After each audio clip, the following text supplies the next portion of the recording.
Hong Kong Direct is your weekly racing roundup full of news, views, interviews, previews and special guests. And coming up on the show today, we sit down with Steve Railton. Had his final day with the Jockey Club on Wednesday night as acting Chief Stipendiary Steward at Happy Valley. We know him better as Secretary of the Licensing Committee. He sits down with Ed Sadler to talk about the last decade or so. And we're just about at halfway through the season as well. So we've got our mid-season report as far as the jockeys and the trainers are concerned. Casper Found is currently leading the trainers' title race, and he's pretty happy about it as well. Great to have your company for the show. I'm Andrew Jeune. Please say I'm joined by the racing editor of the South China Morning Post in Tom Biddington. And Tom, Joe Marrero on Wednesday night Happy Valley had a night out, and well, he's well ahead in the jockey's title race, and he's well ahead of the curve as well as we approach halfway. Yeah, he's riding amazingly well. Could be on pace to break his record of 170 winners in a season. He's got support from the two biggest stables in Hong Kong, and yeah, riding in great form. So it'll be great to see what he does in the second half of the season.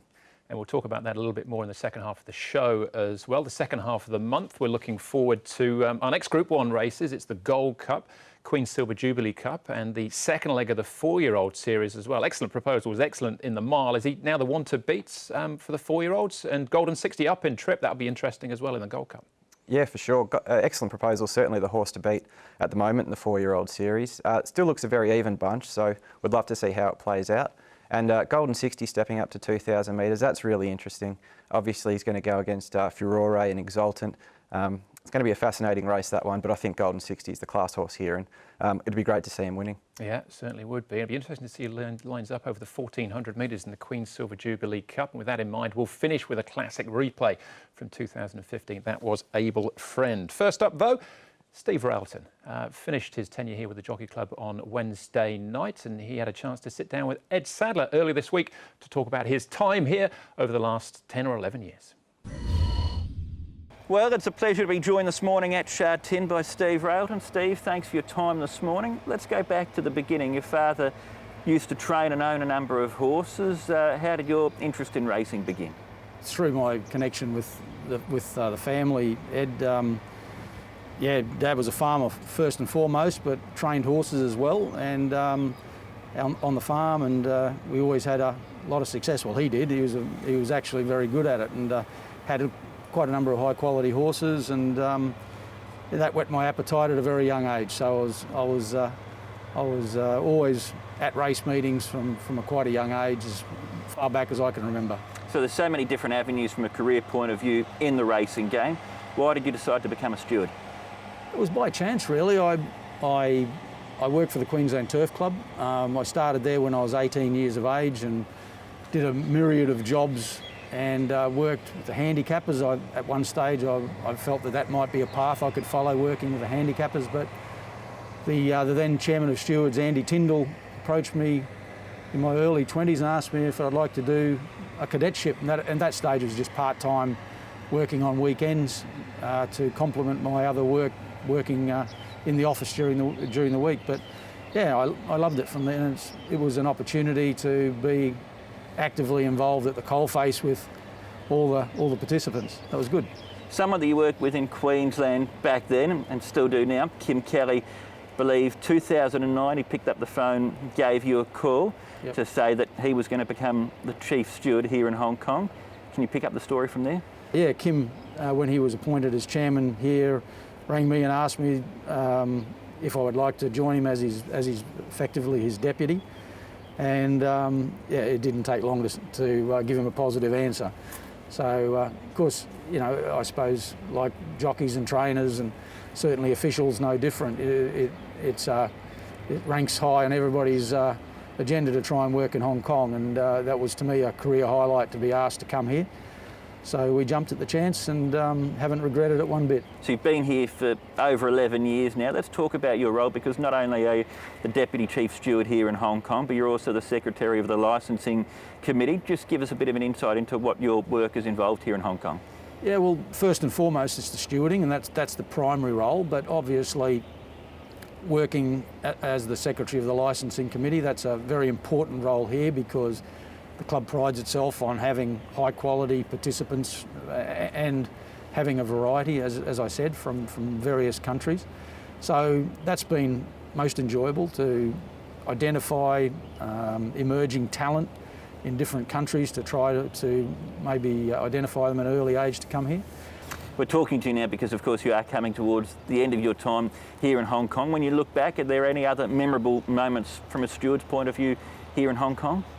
Probably my best memories of here have been what's happened on the racetrack, Ed.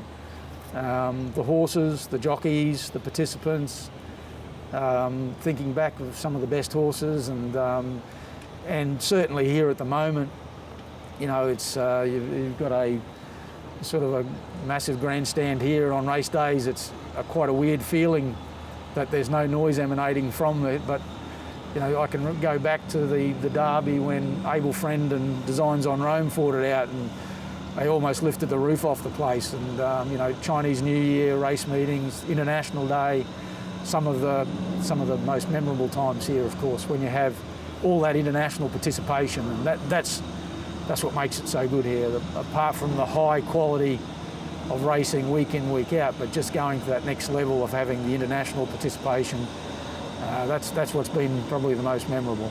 And the licensing committee side of your role, when you look back at your legacy, the big name jockey that's come to Hong Kong in the last 11 years is Joe Marrero.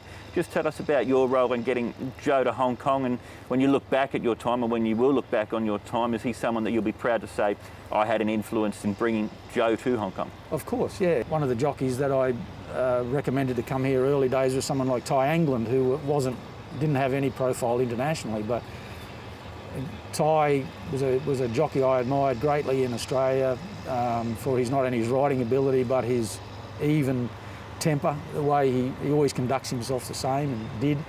And he came here and did extremely well, and unfortunately had to go back, and it's probably one of the lowlights of my career, the day that he was injured here. So you know, I think, you know, having had the opportunity, or give Ty the opportunity to ride here in those early days, but certainly Joe, as you say, is probably the highest profile jockey that's come here in the 11 years that I've been here. It took a couple of years to get Joe to take the bait, but we communicated very regularly. He came here and rode in a IJC, and obviously showed his wares then, but obviously everybody knew how he was shooting the lights out in Singapore, and I think Joe just needed to find the right time for him to come, and when it was the right time, he put his hand up and was gratefully accepted here as a participant, and he's been a wonderful addition. But you know, you're always looking for the next jockey, and I think it's sometimes difficult to get the real high-profile jockeys from some countries because they've worked so hard to get that number one or number two position. They've got the choice of the best horses, they're winning group races. It's a hard decision to make sometimes to move away from that. So we've quite deliberately, and the licensing committee have been very, very supportive and good to me, but they've always encouraged us to go and look for an emerging jockey. So you've been a vital member of the racing industry both in Australia and here in Hong Kong for over 40 years now, Steve. Beyond that then, what does your future look like in the racing industry? Well, I want to stay in the racing industry, Ed, but I will just take a bit of a breath when we get back home. Glennis has said that I'm forbidden from retiring, so because I'd be too much of an annoyance around the house full time. So I'll take that on board. And, we don't want you to retire either, Steve. We still want to work with you. So I'll be certainly looking to stay in the racing industry in some capacity, Ed, but what that might be, whether it's in the same role that I'm in now, that's, you know, we'll see. But I've quite deliberately not made any decisions. We'll get back, get set up properly, and then sort of make some decisions there further down the track. And you mentioned Glennis. You and Glennis have got your family back in Australia. You've also got 3 grandkids, and I believe another one on the way. Yep. Being so far away from here in Hong Kong, are you looking forward to going back and having more family time? Yeah, of course. People have asked me about what it feels like to be going back, and I've described it as bittersweet. The bitter being, I'm sad to leave here, the race club, everybody here, but of course to go back, to be closer to our family and friends back in Australia will be wonderful. So that's the sweet part. hard to cram 10 or 11 years into 5 or 6 minutes there. I think Ed did a good job, and great to hear from Steve. Got into trouble last time, Tom, because when we spoke about Steve, it sounded like I was retiring. He's not retiring. He's just going back to Australia. But some great memories and some nice old photos to look back on there as well. Absolutely. I mean, he's been a huge asset for Hong Kong racing for over a decade now. He's such a generous and caring personality. The jockeys love him, and he plays such an important role. In that role as the secretary of the licensing committee, you've got to be that pipeline in terms of finding the next generation of jockeys and trainers and getting them to Hong Kong. And that means you have to have your pulse on world racing, which is something he's done incredibly well. And we wish him the best as he goes back to Australia. Absolutely. And very approachable, and everyone tell he's very likeable. As he put up with me asking him stupid questions over the last 3 or 4 years. So following on from Steve is Terry Bailey, who slips into the role. Terry's been with us for a couple of months now, I think. Yeah, I think it's fantastic. He's had a bit of handover with Steve. Gets to learn, what can be a tricky jurisdiction, a lot of intricacies in Hong Kong. He's obviously got a hell of a lot of ability, Terry. He's had high-profile roles as the Chief Steward of Racing Victoria in Australia. He was Chief Steward in Singapore before coming here. And he steps in as Secretary of the Licensing Committee now, and he's already made an impact with the recruitment of Ruan Meyer from Singapore. So, it'll be interesting to see what he does going forward, and I'm sure he'll do it well.